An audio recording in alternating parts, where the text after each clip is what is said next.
May 27, 1943. The Pacific Ocean stretched endlessly in every direction. No land, no rescue ships, no sign of civilization. Only thousands of miles of open water. High above the ocean, a battered American B-24 Liberator bomber struggled to remain in the air. The aircraft had already seen better days. It had mechanical problems. Its engines were unreliable. Many of the crew privately believed it should never have been sent back into. Yet the mission went forward anyway. Inside the aircraft sat Second Lieutenant Louis Zamperini. Just a few years earlier, he had represented the United States at the 1936 Games in Berlin. He wasn't famous because of war. He was famous because he could run faster than almost anyone in America. His dream had been simple: compete in another Olympic Games, bring home a gold medal. Instead, the world changed. Pearl Harbor changed everything. Like millions of young Americans, Zamperini answered his country's call. He traded running shoes for a military uniform, training tracks for military airfields, Olympic ambition for wartime duty. Now, flying over the Pacific, he had no idea that the next few minutes would his life forever. The mission itself seemed routine. Search for a missing American aircraft. Locate survivors if possible. Return home. Simple. But sometimes, the most ordinary missions become the most extraordinary stories. As the B-24 crossed the endless ocean, disaster struck. One engine began losing power, then another.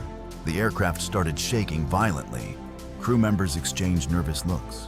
They had trained for emergencies, but this felt different. Very different. The bomber continued losing altitude. The pilot fought desperately to keep it level. Every second mattered.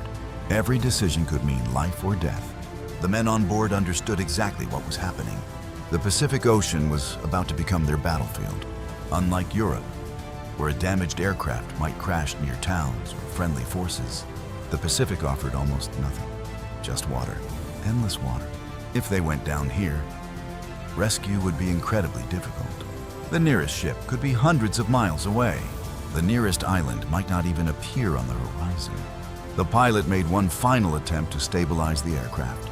It failed. The B-24 suddenly dropped toward the ocean. The impact came with unbelievable force. Metal tore apart. Water exploded upward. The bomber disappeared beneath the surface within seconds. Of the 11 men aboard, only 3 survived. Louis Zamperini, pilot Russell Allen, Phil Phillips, and Francis McNamara. The 3 men climbed into 2 small, inflatable life rafts. Everything else had vanished beneath the Pacific.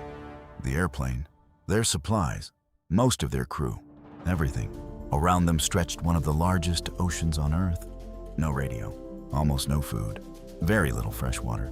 No certainty that anyone even knew where they had crashed. The war suddenly became something entirely different. No longer a battle against enemy aircraft. Now it was a battle against nature itself, against hunger, against thirst, against exhaustion, against hopelessness. None of the 3 men realized it yet, but what they were about to endure would become one of the greatest survival stories in American military history. And for the next 47 days, the Pacific Ocean would try to kill them every single day. When the sun rose over the Pacific the next morning, Louis Zamperini opened his eyes to a reality few people could imagine. The bomber was gone. The other 8 members of the crew were gone. All that remained were 3 exhausted men floating in 2 small rubber life rafts. Around them stretched nothing but water. No ships, no aircraft, no islands, no hope visible on the horizon. The Pacific Ocean covered more than 60 million square miles. Somewhere within that unimaginable expanse, 3 American airmen had disappeared. Their first priority was obvious: take inventory. The men carefully searched the emergency survival kits stored inside the rafts. The results were discouraging. A few chocolate bars, some emergency drinking water, a handful of fishing hooks, a flare gun, a small first aid kit, a signal mirror, and very little else. If they rationed everything perfectly, the supplies might last a week, maybe. But rescue in the Pacific often took much longer. Sometimes it never came at all. Lieutenant Russell Phil Phillips, the pilot, immediately took charge. Unlike many people thrown into survival situations, Phillips remained calm. He understood that panic could be just as deadly as hunger. Every decision mattered. Every sip of water mattered. Every crumb of food mattered. The men agreed to strict rations. One tiny piece of chocolate each day. Only a few sips of water. It wasn't enough to satisfy anyone. It was simply enough to postpone starvation. At least that was the plan. Then disaster struck again. Francis McNamara broke under the pressure, terrified that they would never be rescued. He secretly ate almost all of the emergency chocolate during the first night. When Zamperini and Phillips discovered what had happened, they were stunned. Weeks of carefully planned survival had disappeared in a single moment of panic. No one shouted. No one fought. There was no point. The food was gone. Now they had to survive with almost nothing. The days quickly became unbearable. The tropical sun beat down relentlessly. There was nowhere to hide. No shade, no shelter. The rubber raft became so hot that touching its surface burned their skin. Their lips cracked. Their faces blistered. Salt covered their bodies. Their skin peeled away from constant exposure. The nights offered no relief. Temperatures dropped sharply after sunset. The same men who baked beneath the afternoon sun now shivered in them. Sleep came only in short moments. Every movement of the waves threatened to throw them into the ocean. And beneath those waves, something was waiting. One afternoon, Zamperini looked into the crystal-clear water below. Dark shapes circled the raft. Sharks, not one, not two, several, patiently following them, hour after hour, day after day. The predators seemed to understand something. Weak men eventually make mistakes. A hand slipping into the water, a foot hanging over the edge, a sudden fall. The sharks didn't need to attack immediately. They simply waited, as if they knew time was on their side. Still, the three Americans refused to surrender. They improvised fishing lines from the equipment they had. They attempted to catch birds whenever one landed nearby. They collected rainwater whenever storms passed overhead. Every tiny success meant another day alive. Every failure brought them closer to death. Yet despite everything, Zamperini remained surprisingly optimistic. His Olympic training had taught him something valuable. The human body is capable of enduring far more than the mind believes. He constantly encouraged the others. They talked about home, about family, about baseball, about life after the war, anything to keep hope alive. Because hope had become just as important as food, just as important as water. But the Pacific Ocean wasn't finished testing them. The hunger was growing worse. The thirst was becoming unbearable.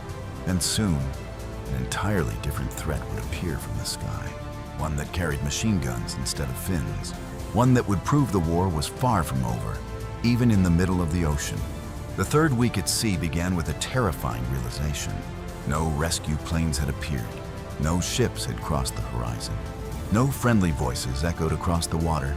By now, Louis Zamperini and Phil Phillips understood the truth. No one was coming, at least not yet. Their survival depended entirely on themselves. The emergency rations had long since disappeared. The little fresh water they had carefully protected was nearly gone. Every day became a battle against dehydration. Their mouths were dry, their tongues swollen. Even speaking required effort. The tropical sun seemed merciless. It rose every morning like an enemy determined to finish what the crash had. Without shelter, their skin blistered beyond recognition. Salt water constantly soaked their wounds, turning every movement into agony. The two men grew thinner by the day. Their ribs became visible. Their uniforms hung loosely from their bodies. They could feel their strength fading. But nature occasionally offered them a chance to survive. One afternoon, a small seabird landed on the edge of the raft. Neither man moved. They watched silently, waiting. The bird seemed completely unaware of the desperate men staring at it. Then, in one lightning-fast movement, Zamperini grabbed it. The bird fought wildly, but hunger was stronger than hesitation. The men carefully divided the small amount of meat between them. It wasn't much, barely enough to satisfy either of them. But the real prize wasn't the bird itself. It was the bait. Using pieces of the bird, they fashioned fishing hooks and lowered them into the ocean. Hours passed. Nothing. And suddenly, a sharp pull, a fish, then another. For the first time in days, they had fresh food. They ate carefully, wasting nothing. Even the bones became useful. Everything had value now. Every scrap meant another chance to live. But just as their spirits began to improve, the Pacific reminded them who controlled the situation. Dark clouds gathered overhead. The wind began to rise. Within minutes, the calm ocean transformed into chaos. Towering waves crashed over the tiny life rafts. Rain fell in sheets. The men desperately held onto the ropes as the rafts were thrown in every direction. One massive wave nearly flipped them into the sea. Another filled the raft with water. Lightning illuminated the endless ocean around them. Thunder exploded overhead. For hours, the storm battered the survivors. Yet strangely, the same storm that nearly killed them also saved them. Rainwater, fresh rainwater. The men quickly grabbed every container they had. Helmets, small cans, pieces of equipment, anything capable of collecting water. They opened their mouths toward the sky, drinking directly from the rain. It was the sweetest water they had ever tasted. Life itself was falling from the clouds. When the storm finally passed, they were exhausted, but alive, and for the first time in days, properly hydrated. It felt like a miracle. Unfortunately, miracles rarely lasted long in the Pacific. Only a short time later, another sound broke the silence. Not thunder, not waves, an engine, the distant roar of an aircraft. At first, hope exploded inside them, a rescue plane. Finally, the men stood up inside the rafts. They waved frantically. They shouted. They fired a flare. Then the aircraft came closer, too close. It wasn't American. It was Japanese. The pilot spotted them almost immediately. The aircraft turned sharply, lined up for another pass. Machine guns opened fire. Bullets ripped through the water. The survivors threw themselves flat against the bottom of the raft. More bullets. Another pass. Another burst of gunfire. The Japanese pilot circled again, trying to finish what the ocean had not. The tiny raft offered almost no protection. Every attack felt like it might be the last.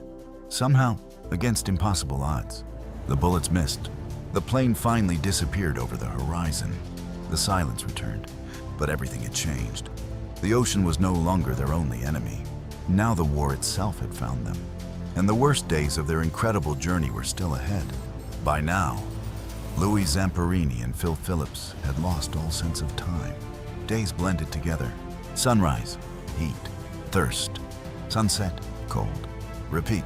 The Pacific had become their entire world. Their bodies were growing weaker. Every movement required more effort than the day before. Their uniforms hung loosely from their thin frames. Their skin was covered in salt sores. Their lips had split open from dehydration. Even speaking had become exhausting. Yet despite their condition, the ocean refused to show mercy. The sharks never left. They had followed the rafts for days, perhaps weeks. Sometimes only a few appeared. Other times there were dozens. Large oceanic white-tipped sharks circled beneath them with slow, deliberate, patient, silent, waiting. At night, the survivors could occasionally hear them bumping against the underside of the raft. The rubber floor would suddenly lift beneath their feet. Then another impact. Then another. The predators were testing the strange floating object, looking for weakness, looking for opportunity. Neither man dared sleep deeply anymore. One mistake, one slip, one fall into the water would almost certainly mean death. The sharks weren't the only danger. Storms continued rolling across the Pacific without warning. Some brought precious rainwater. Others nearly destroyed the rafts. Powerful waves crashed over the survivors. The tiny inflatable boats rose and fell like leaves caught in a hurricane. Each storm threatened to rip away their few remaining supplies. Each storm reminded them how powerless they truly were. But perhaps the greatest enemy was neither the weather nor the sharks. It was starvation. The human body can survive weeks without food. But the mind begins changing long before the body gives up. Hunger became an obsession. The men dreamed about food constantly. Fresh bread, steak, coffee, cold water. They described meals they hoped to eat once they returned home. Sometimes they laughed while imagining enormous dinners. Other times they sat in complete silence, because deep down, they wondered if home still existed for them. Hallucinations soon followed. The shimmering heat blurred the horizon. Clouds sometimes looked like distant islands. Floating debris appeared to be ships, more than once. One of the men believed he saw land, only to watch it disappear moments later. The Pacific played cruel tricks on exhausted minds. Hope would suddenly appear, then vanish, again and again. Still, Zamperini refused to surrender. His years as an Olympic runner had taught him something few people ever truly understand. The body almost always wants to quit before it has reached its true limit. So he created routines. Every morning, they checked their fishing lines. Every afternoon, they searched the horizon. Every evening, they planned for tomorrow. The routines gave structure to chaos. As long as tomorrow existed, hope existed. Then one afternoon, the sharks became more aggressive than ever before. A fish they had caught began thrashing beside the raft. Within seconds, the water erupted. Large sharks attacked the struggling fish with incredible violence. One slammed directly into the side of the raft. Another bit at the edge of the rubber. The entire boat lurched violently. For several terrifying moments, Zamperini and Phillips believed the raft would be torn apart beneath them. Using their bare hands and the few tools they still possessed, they struck at the attacking sharks. Miraculously, the predators backed away. The raft survived, barely. As darkness fell once again, the two Americans sat silently beneath a sky with stars. They had now survived far longer than almost anyone thought possible. But survival alone wasn't enough. They still needed rescue, and with every passing day, that possibility seemed more distant. What neither man realized was that their incredible journey was approaching a turning point. Not rescue, not yet. Something far more unexpected. After weeks of battling nature, they were about to encounter another enemy, one that would change the course of their lives forever. 40 days. That was longer than many people believed any human could survive under conditions like these. Louis Zamperini and Phil Phillips were barely recognizable. Their uniforms hung from bodies that had lost an astonishing amount of weight. Their faces were burned by the relentless Pacific sun. Their hands were swollen. Their skin was covered in sores caused by salt water and constant exposure. Every muscle ached. Every movement required determination. Yet somehow, they were still alive. The routine that had once helped them stay focused had become increasingly difficult to maintain. Fishing required energy they barely possessed. Even pulling a small fish from the water left them exhausted. Sometimes they simply lay motionless, staring at the sky. Talking required too much effort. Silence became their closest companion. The Pacific seemed endless. Every sunrise looked identical. Every sunset disappeared into the same empty horizon. The feeling of isolation became almost unbearable. They began wondering if the war itself had forgotten them. Had anyone continued searching? Had their families already received telegrams declaring them dead? Were they simply names on a missing aircraft report? Those questions had no answers. Only the ocean knew. Then one morning, something appeared. A thin, dark line on the horizon.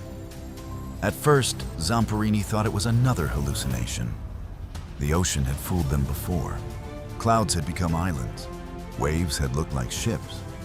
Hope had repeatedly turned into disappointment. But this time, the shape didn't disappear. It slowly grew larger. The two men watched in complete silence. Could it really be land? Hour after hour, the outline became clearer. Trees, beach, an island. After 47 unimaginable days drifting across the Pacific Ocean, they had reached land. Relief flooded through them. They laughed. They cried. They thanked God. The nightmare was finally over, or so they believed. As the rafts drifted closer to shore, they noticed movement. Men, armed men. At first, they assumed they were American. Then they saw the uniforms. Japanese uniforms. The island was under Japanese control. The realization hit them instantly. They had survived starvation. They had survived dehydration. They had survived sharks, storms, enemy aircraft. 47 days on the open ocean, only to drift directly into enemy hands. Japanese soldiers quickly surrounded the exhausted Americans. Neither Zamperini nor Phillips had the strength to resist. They were taken prisoner immediately. The ordeal at sea had ended. A new ordeal was about to begin, one that neither man could possibly imagine. Because captivity under the Imperial Japanese military would prove even more than the Pacific itself. The suffering that awaited Louis Zamperini would test every ounce of courage, endurance, and determination he possessed. Many prisoners never survived what came next. Many lost hope. Many never returned home. Yet somehow, Louis Zamperini would endure once again, and his greatest battle was only beginning. If this incredible true story has amazed you so far, take a second to like this video. It helps us keep these forgotten stories of courage alive for future generations. Subscribe to War Stories Daily for more unbelievable true stories from World War and military history. And tell us in the comments, what do you think would have been the hardest part of surviving 47 days at sea? The hunger? The thirst? The sharks? Or simply not knowing if anyone was looking for you? We'd love to read your thoughts. Now, let's continue the story. The Japanese soldiers wasted no time. Louis Zamperini and Phil Phillips were dragged from their life rafts, too weak to resist. Neither man could stand without assistance. 47 days adrift had reduced them to little more than skin and bone. Their hair was matted. Their uniforms were in tatters. Their bodies were covered in infected sores and deep sunburns. To the Japanese soldiers, however, they were not survivors. They were prisoners of war. The two Americans were first taken to Kwajalein Atoll, one of Japan's major military outposts in the Marshall Islands. Unknown to Zamperini, Allied intelligence had no idea he was alive. Months earlier, the U.S. military had officially listed him as missing in. Later, believing there was no chance anyone could survive so long in the, his status was changed to killed in action. Back home, his family mourned. Friends believed he was gone forever. His mother kept praying. His father refused to give up hope. But halfway across the world, Louis Zamperini was very much alive and suffering. The Japanese immediately began interrogating both prisoners. They wanted information, mission details, military intelligence, aircraft movements, names, anything that could help the Japanese war effort. Zamperini gave them almost nothing. He understood that every answer could endanger American servicemen still. Across the Pacific, the beatings began. At first, they were intended to force cooperation. Then they simply became routine. Food remained scarce. Medical care was almost non-existent. The men were constantly hungry, constantly exhausted. Every day became another battle for survival. After several weeks, Zamperini was transferred to larger prisoner of war inside Japan. There, he discovered he was far from alone. Hundreds of Allied prisoners had been captured throughout the Pacific. American pilots, Marines, sailors, Australian soldiers, British servicemen. Many had endured years of captivity. Some had lost all hope of ever returning home. The conditions were brutal. Prisoners worked long hours. Meals consisted of tiny portions of rice and watery soup. Diseases spread quickly. Beatings were common. Punishment could come without warning. Yet despite everything, the prisoners created an unbreakable bond. They shared food whenever possible. They protected one another. They secretly celebrated small victories. Sometimes, the simple act of making another prisoner smile became an act of resistance. For Zamperini, however, something else happened. His Olympic background attracted attention. Japanese officials soon realized they weren't holding an ordinary American.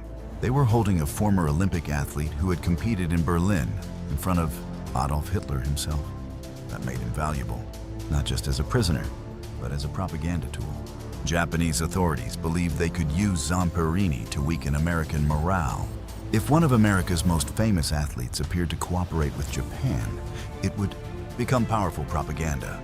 They offered him better food, better living conditions, comfort, safety, in exchange for one thing: speak into a microphone, broadcast messages to the United States. Tell Americans that Japan was treating prisoners well. Encourage them to lose hope. It was a tempting offer. After months of starvation and abuse, anyone might have accepted. But Louis Zamperini refused, again and again. He chose suffering over helping the enemy. That decision would change everything, because one prison guard took Zamperini's refusal personally. His name was Mutsuhiro Watanabe.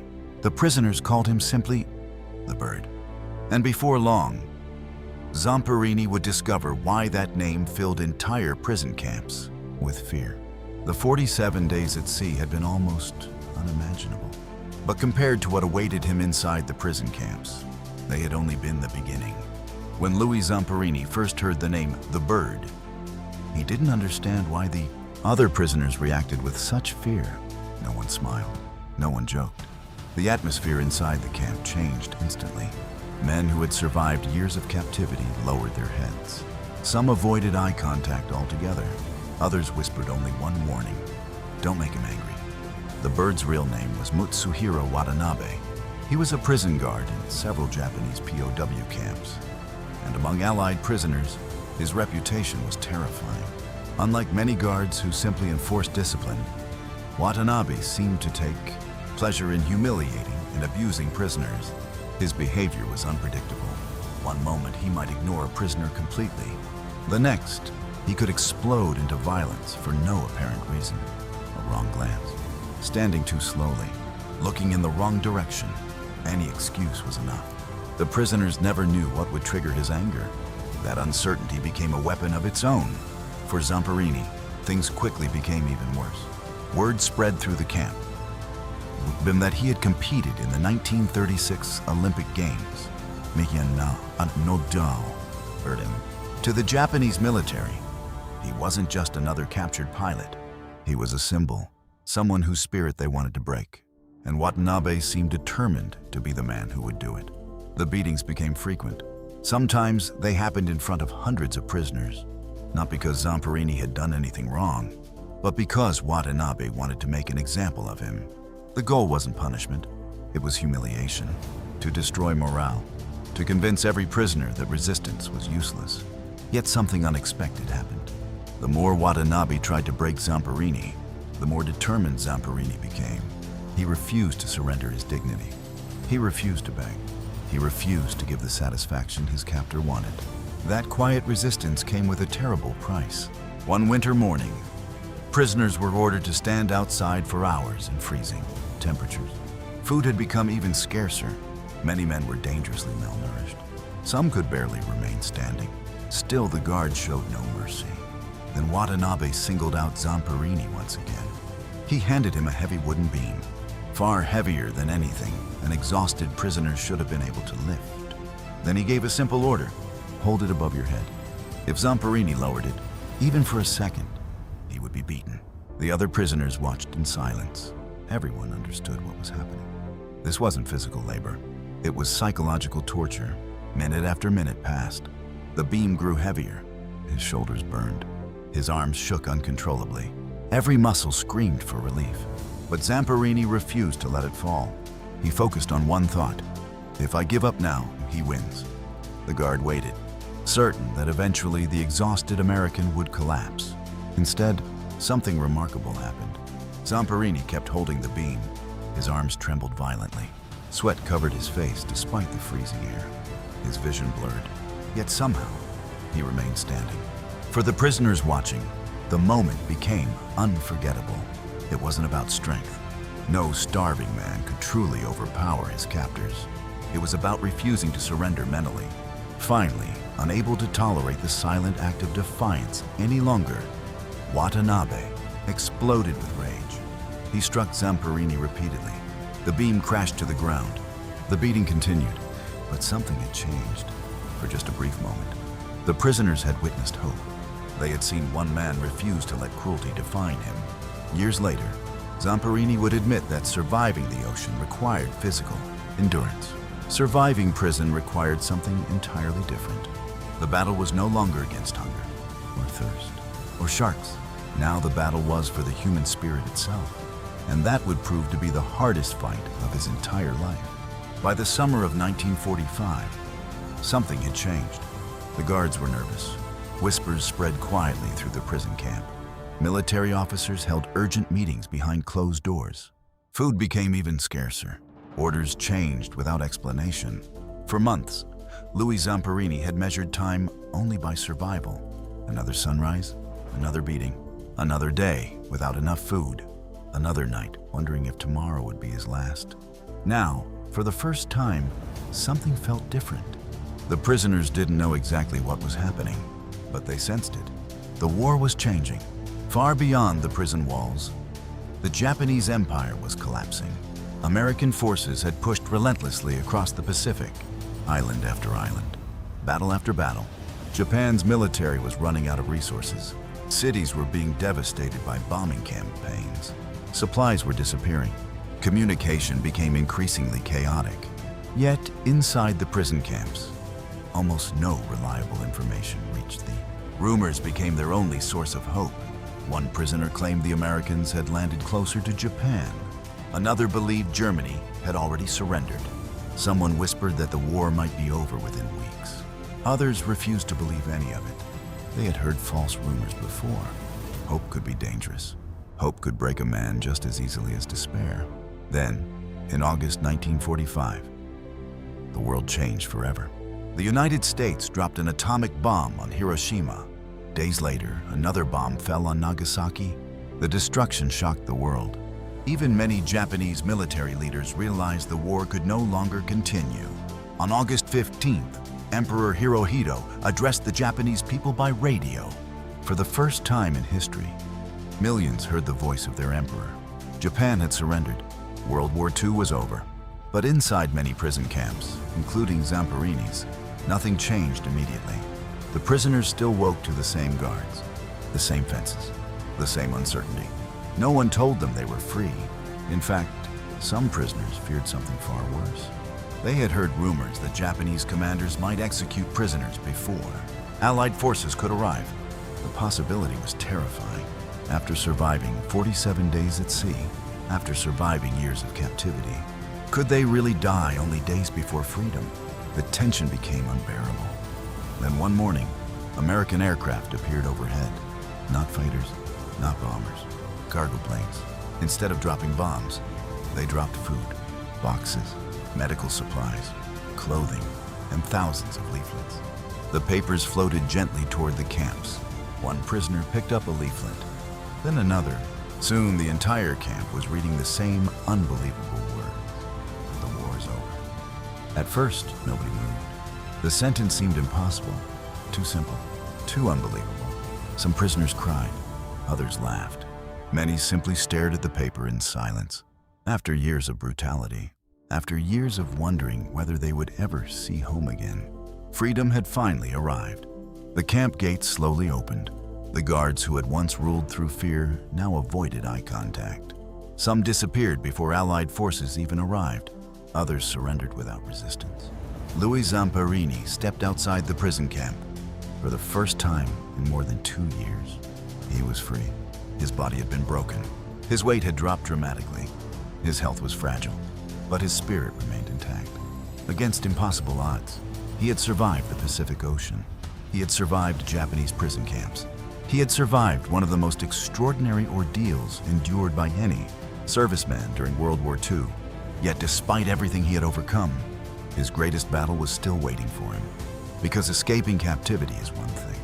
Learning how to live with the memories is something entirely different. When Louis Zamperini finally returned to the United States, America celebrated another war hero coming home.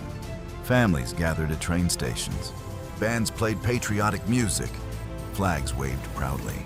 Newspapers published stories of returning servicemen. For millions of Americans, the nightmare of World War II was finally over.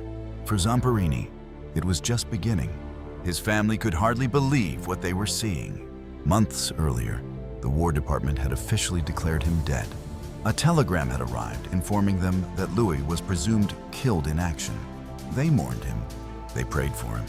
They tried to accept that he would never return. Then suddenly, he walked through the front door. The reunion was unforgettable. His mother embraced him through tears. His father stood speechless. His brother could hardly recognize the once powerful Olympic runner. He had survived, against every possible odd. Newspapers quickly picked up the incredible story, the Olympic athlete. The plane crash, 47 days adrift in the Pacific, years in brutal Japanese prison camps. America was captivated. To the public, Louis Zamperini was the perfect symbol of resilience, the man who simply refused to die. But fame often hides painful truths. While everyone celebrated the hero they could see, very few noticed the wounds they couldn't. At night, Zamperini barely slept. The prison camps returned every time he closed his eyes. He dreamed about beatings, about starvation, about the bird. Sometimes he woke up shouting, sometimes swinging his fists before realizing he was safely back home. The nightmares became constant. Loud noises startled him. Unexpected memories appeared without warning. Anger became difficult to control. Friends noticed the change. Family noticed the change. But in the late 1940s, very few people understood psychological trauma. Today, we call it post-traumatic stress disorder. Back then, most people simply believed veterans should move on. Forget, start over. As if years of suffering could simply disappear, Zamperini tried. He got married. He attempted to build a normal life. He wanted desperately to become the same man he had been before the war, but the war refused to let go. To quiet the nightmares, he began drinking heavily. At first, it seemed harmless. A drink before bed, then another.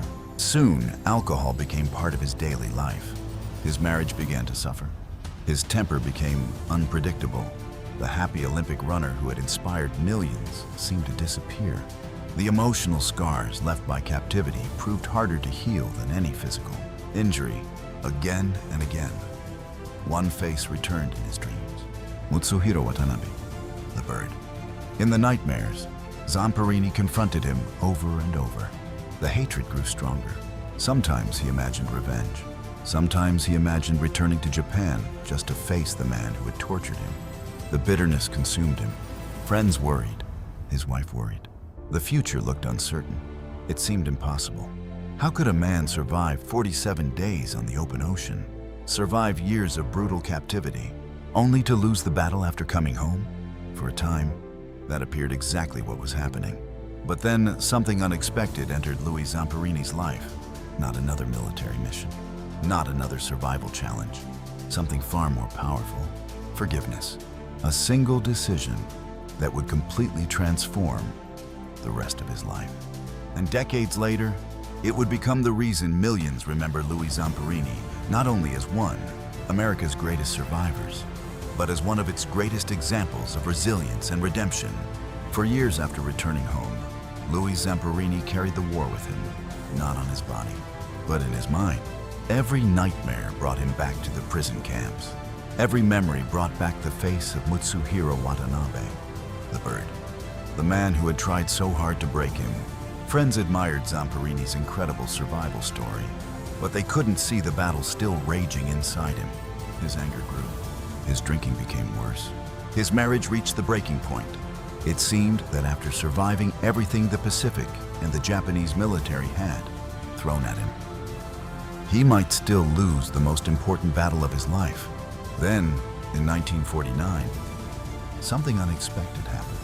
At the encouragement of his wife, Cynthia, Louis reluctantly attended a Christian revival led by evangelist Billy Graham. At first, he wanted nothing to do with it. He even walked out. But something made him return the following evening. As he listened, Zamperini began reflecting on everything he had experienced: the ocean, the prison camps, the hatred, the nightmares. For the first time since the war had ended, he realized that although he had survived physically, he was still imprisoned emotionally. That night, Louis Zamperini made a decision that surprised even himself.